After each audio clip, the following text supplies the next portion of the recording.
Hi everybody, Aaron from Goddard Garage here. Today we are detailing the Passport and we are doing a quick video trying to restore our Bunker Industry awning cover. Back, as you can see, it has faded really bad. So we're gonna try this The Big Can High-Tech Industries vinyl, plastic, and carpet dye. It says it's permanent, won't come off. And yeah, so we shook it for a minute. We're applying it. We're gonna see how much better we can get this cover looking. I have contacted Bunker Industry and they're aware that the cover fades. Overall, I really like the awning still.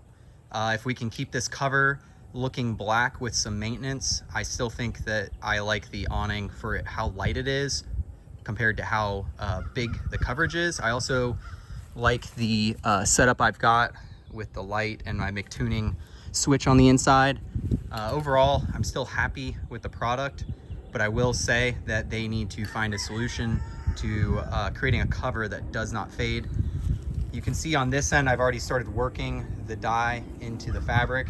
I do think this is gonna work. Just wanna make sure that it's not gonna drip onto the car.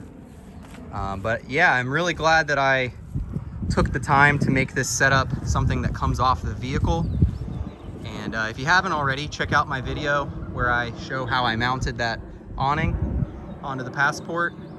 We're prepping for another trip to Florida for spring break, so gotta keep the beast looking nice. Well, first thoughts, it looks like it did a good job converting it back to black. It is raining a little bit. It said that as long as you get an hour to dry, that car tops, which this product can be used on, are good to go.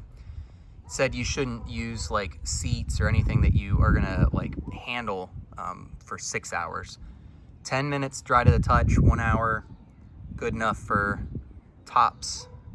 One thing I did like about this mod is it converted the Bunker Industry logo to black, which I kind of like, but we're gonna work to mount this back up on the Passport, see how it looks up on the vehicle.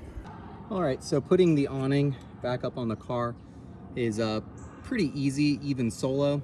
What you do is you set the whole awning up onto the crossbars and then use this rooftop mounting kit that I found on Amazon to mount, or at least get the back started. Once you do that, the awning is no longer in danger of falling off when you move it back into the appropriate position. I have a video that features this whole setup if you're interested. I did have to modify the Bunker Industry bracket that it came with, but overall this setup has been working nicely for me. And with the upgraded light harness that I added, I'm able to connect and disconnect this as well to my light switch on the inside. So now that we have the back started and the awning's not in danger of falling off, we can scoot it forward into its resting location, which is right about there.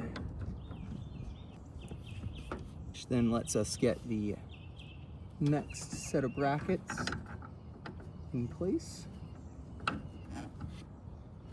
Just like that, the bracket is back up, and then I route the cable through there,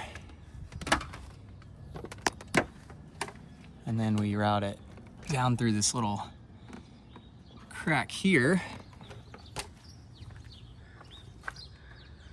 and finally connect it right here. And just like that, the awning cover is back to black. Not too shabby. Ready for our next adventure.